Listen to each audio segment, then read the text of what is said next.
নমস্কাৰ এই মুহূৰ্তত আপোনালোকে চাইছে সাহিত্য টেকনলজি ইউটিউব চেনেল এই চেনেল ৰাজ্যৰ খবৰটোতে কেইবাটাও গুৰুত্বপূৰ্ণ খবৰ আপোনালোকলৈ আগবঢ়াইছে যিকেইটা খবৰ আপোনালোকে জনাটো অত্যন্ত দৰকাৰী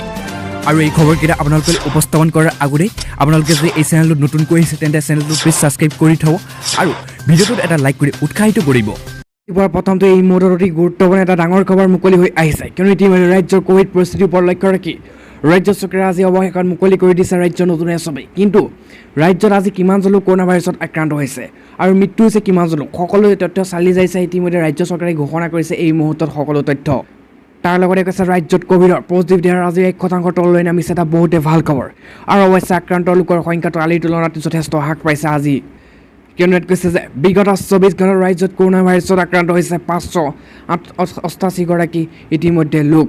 আৰু 568 গৰাকী লোকৰ মৃত্যু হোৱাৰ পিছত ইতিমধ্যে শনিবাৰে আক্ৰান্ত হৈছে 986 গৰাকী লোক আৰু আজি ৰাজ্যখনৰ মুঠতে 58728টা কোভিড পৰীক্ষা সম্পূৰ্ণ কৰা হয় আৰু আজি দিনটোৰ সমগ্ৰ ৰাজ্যখনত ইতিমধ্যে কোভিডৰ 15 গৰাকী লোকে প্ৰাণ হেৰুৱাবলগীয়া হৈছে কামৰূপ মেট্ৰত বিগত 24 ঘণ্টাত ইতিমধ্যে কোভিডত আক্ৰান্ত হৈছে 123 গৰাকী লোক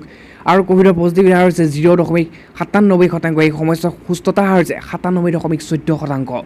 আৰু এইদৰে মুখ্যমন্ত্ৰী হিমন্ত বিশ্ব শৰ্মাই তেওঁ অফিচিয়েল টুইটাৰ একাউণ্টৰ জৰিয়তে সকলো তথ্য ইতিমধ্যে বিৱৰণী দাঙি ধৰিছে আৰু এতিয়া আহিছে ডাঙৰ খবৰটো ৰাজ্যখনৰ যিহেতু সামগ্ৰিক কোভিড পৰিস্থিতিৰ প্ৰতি লক্ষ্য ৰাখি বৰ্তমান নতুন এছঅপি বলবৎ কৰিছে ৰাজ্য চৰকাৰে আৰু আগৰ এছঅপি যিখন আছিল সেয়া সম্পূৰ্ণ নস্যাৎ কৰিছে আৰু সেই এছঅপি ইতিমধ্যে বাতিল কৰি নতুন এছঅপি বলবৎ কৰিছে ৰাজ্যত আৰু নতুন কোভিড এছঅপিত পূৰ্বৰ তুলনাত কেতবোৰ নিয়ম শিথিল কৰা হৈছে আৰু ৰাজ্যৰ কোনো এখন জিলাই এতিয়াৰ পৰা সম্পূৰ্ণ কাইণ্ডনৰ কবলত নাথাকিব বুলি বৃহৎ ঘোষণা কৰিছে কিয়নো এতিয়াৰ পৰা ৰাজ্যৰ 33খন জিলাই কোনো এখন জিলাই এতিয়াৰ পৰা যি ৰাতিপুৱা ৰাতি খাদ্য আনিছিল সেই খাদ্য নাথাকিব দোকান পোহাৰ ব্যৱসায়িক প্ৰতিষ্ঠান সম্পূৰ্ণ খোলা ৰাখিব পাৰিব কিন্তু তাৰ লগতে এটা কথা উল্লেখ কৰিছে গোলাঘাট আৰু লখিমপুৰ এই যি শিথিল কৰিছে খাদ্য আইন শিথিল কৰিছে ৰাতিলৈকে এয়া কিন্তু কবলত নপৰিব গোলাঘাট আৰু লখিমপুৰ জিলা ইতিমধ্যে এই দুখন জিলাৰ বিপৰীতে ৰাজ্যৰ সকলো জিলাসমূহ ৰাতিলৈকে সন্ধিয়া 4, 5, 6 বজালৈকে সম্পূৰ্ণকৈ আপুনি ওলাই যাব পাৰিব তাৰপিছতকৈ ৰাতিলৈকে সকলো বজাৰলৈকে দোকান বজাৰ ব্যৱসায়িক প্ৰতিষ্ঠান হাট বজাৰ সকলো খোলা ৰখাৰ সিদ্ধান্ত গ্ৰহণ কৰিছে কিন্তু আনহাতে পূৰ্বৰ দৰে বন্ধ আছে বৰ্তমান আন্তঃজিলা যাতায়াত পৰ্যায়ক্ৰমে আন্তঃজিলা যাতায়াত সপ্তাহ 3 দিন খোলাৰ সম্ভাৱনা আছে বুলি বৃহৎ ঘোষণা কৰে মুখ্যমন্ত্ৰীৰ পাছত এই মুহূৰ্তত আনহাতে ডাঙৰ খবৰ মুকলি হৈছে এটা বহুতে ভাল খবৰ সমগ্ৰ অসমবাসী ৰাইজৰ বাবে কিয়নো ইতিমধ্যে বিদ্যুৎ বিভাগে বৃহৎ ঘোষণা কৰিছে আৰু এতিয়াৰ পৰা ঘৰে ঘৰে বিদ্যুৎ ৰেহাই দিয়াৰ সিদ্ধান্ত গ্ৰহণ কৰিছে আৰু এতিয়াৰ পৰা 50 বা 30% বিদ্যুতৰ ৰেহাই নাই সম্পূৰ্ণ 100% বিদ্যুতৰ বিল ৰেহাই দিয়াৰ কথা এই মুহূৰ্তত স্পষ্ট ঘোষণা কৰিছে বিদ্যুৎ বিভাগৰ ফালৰ পৰা আৰু বিদ্যুৎ বিভাগৰ এই বৃহৎ ঘোষণা ঘৰে ঘৰে বিদ্যুৎ ৰেহাই কোনসকলে লাভ কৰিব বিদ্যুতৰ বিল ৰেহাই আৰু ইয়াত লগতে কৈছে যে শক্তি বিভাগৰ কেইবাটাও বৃহৎ ঘোষণা কৰিছে এই মুহূৰ্তত আৰু ইতিমধ্যে এতিয়াৰ পৰা ভাগ কৰি বিদ্যুতৰ বিল ৰেহাই কৰাৰ সিদ্ধান্ত গ্ৰহণ কৰিছে আৰু ইয়াত প্ৰথমতে কৈছে যে 1,95,000 শ্ৰমিকৰ যিসকল শ্ৰমিক আছে সেয়া 1,95,000 শ্ৰমিকৰ বিদ্যুতৰ বিল অতিৰিক্ত মাচুল সম্পূৰ্ণ গোটেই সকলো মাফ কৰি দিয়াৰ ৰেহাই কৰি দিয়াৰ ঘোষণা কৰিছে এই মুহূৰ্তত আৰু এতিয়া আহিছে সকলোতকৈ ডাঙৰ খবৰটো এই মুহূৰ্তত আহি পৰিছে কিয়নো ইতিমধ্যে সম্পূৰ্ণৰূপে অলপ নহয় 100% ৰেহাই দিয়াৰ কথা ইতিমধ্যে উল্লেখ কৰিছে ৰাজ্যৰ ইতিমধ্যে বিদ্যুৎ বিভাগৰ ফালৰ পৰা আৰু ইয়াত কৈছে 11,21,000 লোকৰ বিদ্যুতৰ বিল সম্পূৰ্ণ ৰেহাই দিয়াৰ সিদ্ধান্ত গ্ৰহণ কৰিছে এতিয়াৰ পৰা আধা নহয় সম্পূৰ্ণৰূপে ৰেহাই দিয়া হ'ব 11,21,000 লোকৰ বিল বিদ্যুতৰ বিল আৰু তাৰপিছতে কৈছে যে তাৎক্ষণিকভাৱে পূৰণ কৰা হ'ব শক্তি বিভাগৰ খালী হৈ থকা পদসমূহ আৰু শীঘ্ৰে পূৰণ কৰা হ'ব লিখিত পৰীক্ষা সম্পূৰ্ণ 1000 ইতিমধ্যে 897টা খালী পদৰ যি আছিল সেয়া আজিৰ পাছত এই মুহূৰ্তত আন এটা ডাঙৰ খবৰ মুকলি হৈ আহিছে কিন্তু ইতিমধ্যে ৰাজ্য আৰু কেন্দ্ৰীয় চৰকাৰৰ 30 অক্টোবৰ সময়সীমা বান্ধি দিছে অন্যথা ইতিমধ্যে ধাৰাবাহিক আন্দোলন হুংকাৰ দিছে পুনৰ অখিল গগৈ জাগি উঠিছে আৰু হুংকাৰ দিছে ধাৰাবাহিক আন্দোলনৰ ঘোষণা কৰিছে এই মুহূৰ্তত বিধায়ক অখিল গগৈ কিন্তু আগৰ দিন ঘূৰাই আনিব এতিয়া অখিল গগৈ আৰু ইয়াত কৈছে অক্টোবৰ মাহৰ ইতিমধ্যে 30 তাৰিখৰ ভিতৰত যদি কোভিড ভেকচিন দিয়া সম্পূৰ্ণ নকৰে তেন্তে কেন্দ্ৰ আৰু ৰাজ্য চৰকাৰৰ ভিতৰত ধাৰাবাহিক পুনৰ ইতিমধ্যে ভয়ানক আন্দোলনক গঢ়ি তুলিব বুলি ৰাইজৰ দলে আৰু এই হুংকাৰ প্ৰদান কৰিছে ৰাইজৰ দলৰ সভাপতি তথা শিৱসাগৰ বিধায়ক অখিল গগৈ আৰু কেন্দ্ৰীয় চৰকাৰে অসমকে ধৰি অন্যান্য ৰাজ্যসমূহক সময়তে কোভিড ভেকচিন প্ৰদান কৰাটো ব্যৰ্থ হোৱাৰ বাবে ৰাইজৰ দলে কেন্দ্ৰীয় চৰকাৰৰ বিৰুদ্ধে গৰিহণা প্ৰস্তাৱো গ্ৰহণ কৰিছে এই মুহূৰ্তত তাৰ লগতে কৈছে অখিল গগৈ কেন্দ্ৰীয় চৰকাৰে সময়তে কোভিড ভেকচিন প্ৰদান কৰাটো ব্যৰ্থ হোৱা বুলি স্পষ্টকৈ প্ৰকাশ কৰিছে শিৱসাগৰ বিধায়ক অখিল গগৈ আৰু ইতিমধ্যে 30 অক্টোবৰৰ ভিতৰত অসমৰ সকলো যোগ্য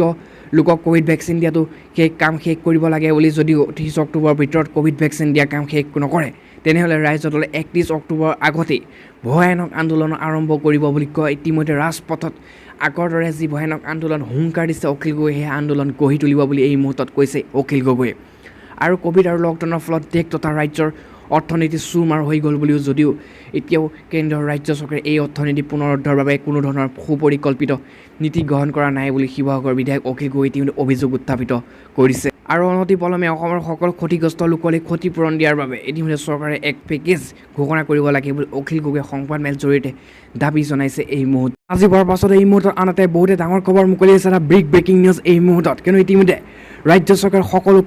চৰকাৰী কৰ্মচাৰীসকলৰ বাবে বৃহৎ খবৰ আহি পৰিছে। তেওঁলোকৰ দৰমহাৰ লগতে বৃহৎ সিদ্ধান্ত ইতিমধ্যে আপোনালোকে বহুতে ভাল খবৰ আহি পৰিছে, এটা ডাঙৰ খবৰ ৰাজ্যৰ সকলো চৰকাৰী কৰ্মচাৰীৰ বাবে। আৰু ইয়াত প্ৰথমতে কৈছে যে কৰ্মচাৰী ভৱিষ্যত নিধি অন্তৰ্ভুক্ত কৰ্মচাৰীসকলে তেওঁলোকৰ আধাৰ কাৰ্ডৰ নম্বৰ 1 ছেপ্টেম্বৰৰ আগতে ভৱিষ্যত নিধি PF একাউণ্টৰ সৈতে সংযোগ কৰিব লাগিব। কৰ্মচাৰী ভৱিষ্যত নিধি সংস্থাই নিয়োগকৰ্তা আৰু অন্যান্য লাভালাভ প্ৰাপ্ত কৰিবলৈ আধাৰ কাৰ্ডৰ আৰু PFৰ আৰু ইউনিয়নৰ ইতিমধ্যে সৈতে সংযোগ কৰা বাধ্যতামূলক কৰিছে। আৰু ইয়াৰ লগতে সময়সীমা 1 জুন 2021 আছিল যদিও ইতিমধ্যে 1 ছেপ্টেম্বৰ 2021লৈ পিছুৱাই দিয়া হৈছিল। শ্ৰম মন্ত্ৰালয়ে নতুন নিয়মটো কাৰ্যকৰী কৰিবলৈ সামাজিক সুৰক্ষা সংহিতা আৰু 2020 ধাৰা 142 সংশোধন কৰিছিল। ইয়াৰ অধীনত ইতিমধ্যে লাভালাভ বিচৰা সেই সেৱা প্ৰাপ্ত আৰু বাবে আধাৰ নম্বৰৰ জৰিয়তে কৰ্মচাৰী বা অসংগঠিত কৰ্মী বা আন কোনো ব্যক্তিৰ পৰিচয় প্ৰতিষ্ঠা কৰাৰ ব্যৱস্থা কৰা হৈছে। আৰু এই সম্পৰ্কে EPFৰ পৰা কোৱা হৈছে আধাৰক ইউনিয়নৰ সৈতে সংযোগ কৰাটো বাধ্যতামূলক। আৰু 1 ছেপ্টেম্বৰ 2021 তাৰিখৰ পৰা কাৰ্যকৰী হোৱাকৈ ইতিমধ্যে নিয়োগকৰ্তাসকলে এনেধৰণৰ সংযোগ নকৰা ঘটনাক লৈ ইতিমধ্যে PFৰ প্ৰেৰণ কৰিব নোৱাৰিব। আনহাতে ইয়াত কৈছে যে আধাৰ প্ৰমাণিত ইউনিয়নৰ সৈতে ইতিমধ্যে ECR আৰু দাখিল কৰিব তাৰিখো 1 ছেপ্টেম্বৰ 2021লৈকে বৃদ্ধি কৰিছে। আৰু এক জনজাতি EPFই কৈছে যে নিয়োগকৰ্তাই কেৱল কৰ্মচাৰীসকলৰ